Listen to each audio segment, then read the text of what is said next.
We observed and noticed that my mom's memory was getting worse in 2013. Well, actually, she's not that bad at that moment, but just easy to forget the things just happened. And she still could tell a lot of the old things in very details.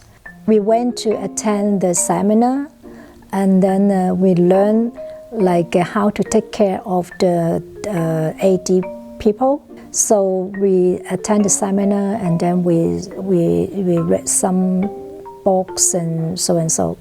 And I think the most important is to be patient with the AD people. About 30 million people have Alzheimer's disease worldwide, and typically people over age 65, 6% get Alzheimer's disease. For people over 85 years old, about 1 out of 3 may get Alzheimer's disease.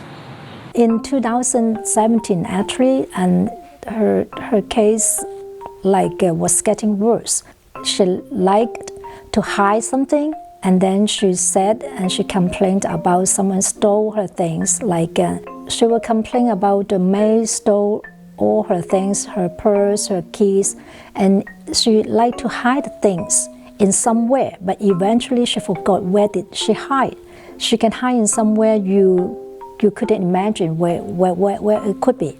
So we spend a lot of time to do this. For them, it's they are quite emotional sometimes, and also sometimes they behavior like a child. So that's why we need to pamper them, spend more time with them. That is very important because they really don't like to be alone. It was more of a very subtle, little bits and pieces how we noticed he was not himself. It started 2 years ago, and it started off with my dad driving. No, when he smoked cigarettes in his car, he'll put the hand out outside the window so the the residue doesn't fall in his car. So one day he just started smoking in the car. The first week, second week, third week, it was just that, and then a month or two in, he started forgetting to wear his seatbelt when he got on the car. But when we first started finding symptoms, it was the summer I was back. So I was back when it first started, right? And then we suddenly just saw the seatbelt thing and then the cigarette thing, and I left. And then I came back 4 months later. It was a big difference. He doesn't really talk, but he still responds. You can still talk to him and he'll remember who you are. Now he's just completely different. He doesn't talk anymore. He can just say yes or no. Yes or no, that's it. And then he'll sometimes yell at people. He'll yell at people without even noticing it. Alzheimer's disease is classified into 7 different stages. In the beginning, there's only mild symptoms of memory loss, and stage 7, people have lost most of their memory and cannot have an intelligent conversation. In some ways, the hardest thing about people or families that have to go through someone that has it is that, normally if someone passes away, you can be at peace with that. Okay, he's gone, he's not here. You can't really be at peace with it because for a second he's here. He recognizes you, and for a second he doesn't.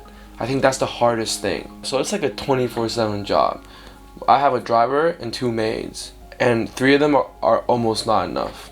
And the number one thing you gotta watch out is sometimes for a split second if you lose focus, he could just wander off, and that's really dangerous because you might just lose him. Around 14, 15 years ago, my grandma was diagnosed with AD. Around 2005, 2006, we started realizing that every time we called, every time we visited, she seemed a little different. When we called, she would forget things that we said at the beginning of the call. When we visited, she would forget certain things, sometimes she'd forget our names. She would forget what she did that day. She would forget to eat. And as a result of that, we decided to take her to the doctors and get her checked out. And afterwards, she was diagnosed with AD. So after the doctor's diagnosis, We realized that she needed some help because she has AD and she could no longer be living by herself. So we, as a family, we decided to put her in like an assisted living facility, like kind of like a nursing home for the elderly. That way, she gets almost 24/7 care and attention. She has nurses constantly on standby. She gets fed. We don't have to worry about her eating. She gets fed 3 meals a day. And on the bright side, there's also like a lot of facilities that the nursing homes have, such as like playgrounds. They have outside gardens you could walk around. There's like puzzle rooms, and there's friends that of her own age she can talk to and socialize with. How could people with Alzheimer's disease be affected by COVID-19? People with Alzheimer's disease would not be directly affected by COVID-19. However, because they have memory problems, they may not remember to wash hands or behave in a cautious way. So that might increase the infection rate. Living with dementia at any time brings everyday challenges for the person and those around them, but the coronavirus is making daily life much harder. People affected by dementia are feeling anxious, scared, and lonely. The first impression is that they don't really get affected by it because they don't go out that much, right? They stay at home, they stay indoor. But then when you think about it more, they get affected a lot because they may lack a bit of the usual help from the caretakers. When the caretakers come to visit them, they may carry some risk because they are not as clean as they are. The coronavirus has hit people affected by dementia the hardest, but the true impact of the pandemic is only now coming to light.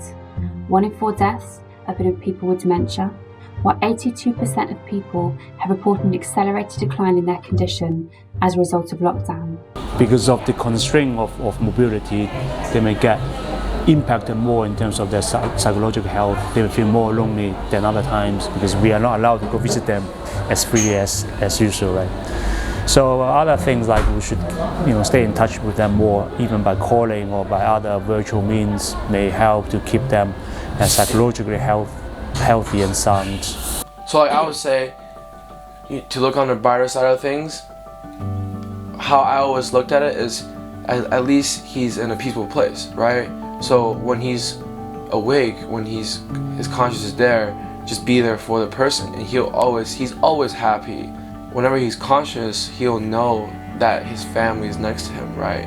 It always takes time to process, but once you're okay with it, you just learn to cope with it, and as long as he's happy when he's awake, then we'll be happy. That's basically how it is, yeah. So even though ultimately in the end we didn't give her treatment for the disease, and her memory still slowly faded away, but I think in the end she spent the latter part, the last couple of years of her life, in a very happy stage. She was in an elderly home. She had friends. She had nurses who would accompany her all day, 24/7.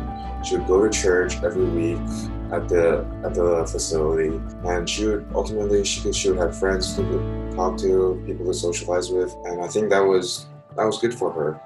And I don't think we as a family regret anything we did about it. Based on our experience, and I think which is good, and to let them have some brain exercise, just like playing mahjong, which my mom was really like.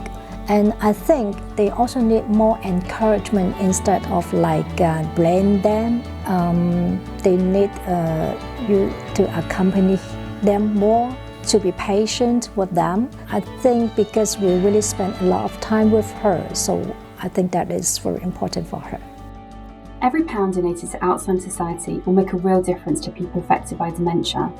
Just £15 could turn 4 ordinary citizens into superhero dementia friends.